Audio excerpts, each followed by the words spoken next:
Evening everyone, welcome back to the channel. Not too much of an update this time because we've had a few eBay buys. So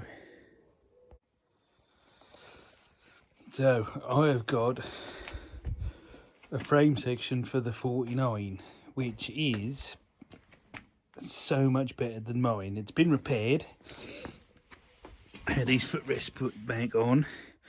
It's got the centre stand lugs that mine doesn't have, that were cut off. It's got the side stand lug, which mine doesn't have. It's got the chain guard bottom fixing, which mine it doesn't have. It's in pretty good nick all round, apart from, as you can see here, I should have this hoop off there.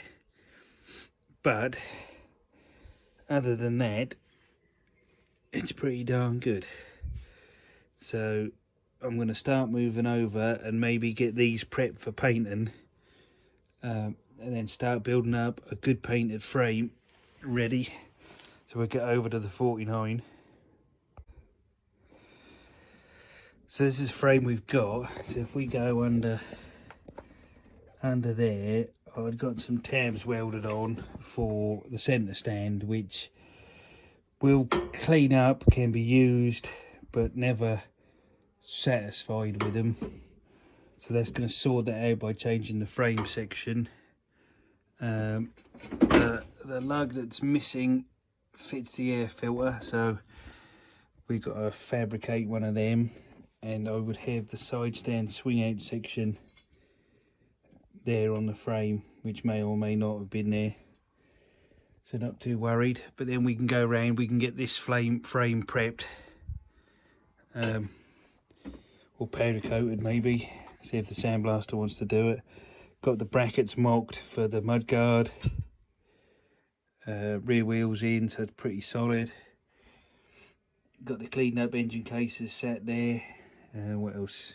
Oh, we've done some work on the Honda bobber, and I've got the ultrasonic running, because I'll show you in a second. So this is my at least 10-year-old to me beloved strimmer, and if I open the choke, force gas down it, it will run and it will prime, but it won't start because I don't think it's clean enough for the pulse of the two-stroke to make it pump. So this is going to go in the ultrasonic cleaner this evening,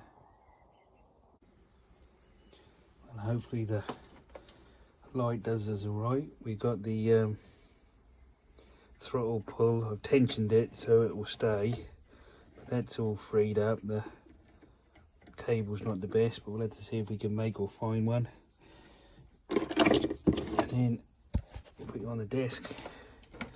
Check my lighting. This is now freed up, so let's choke on, choke off, and then there's the throttle slide. So if I do that, we can throttle open, throttle down, throttle open, throttle down,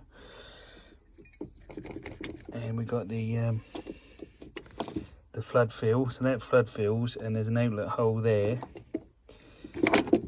and that's cleaned up. There's a screen inside that. That's cleaned up pretty nice. So I'll have to see if the other one's got a better cable, but not too bad. So that was clear between Lee's Norton carb and this seagull.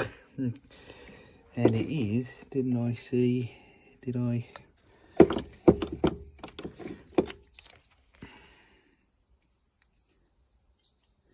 Thought I saw the word ammo, maybe I didn't, but there you go.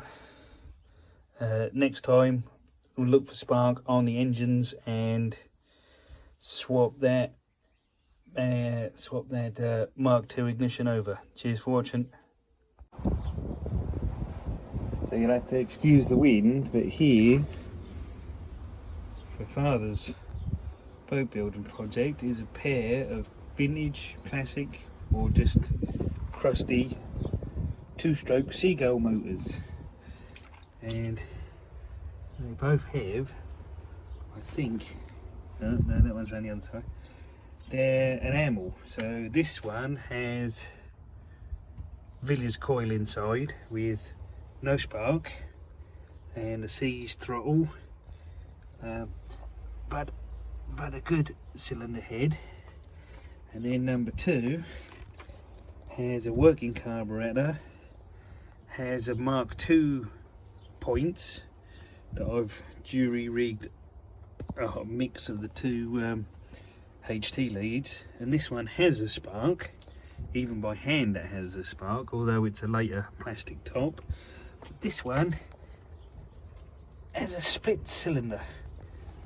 So we're going to bung both these carburetors in the ultrasonic one at a time and see if we can clean them up and free them up. And then I might clean that black paint off and see if I've got a nice looking brass tank. Got a propeller there with the quick release. So we'll get them cleaned up and see if we can make something classic and cool for Dan's boat. That head has got a lug bust off that someone's aerodited a repair on. So we might try and use this cylinder head on that engine with that tank with that top. But we'll see how far we get.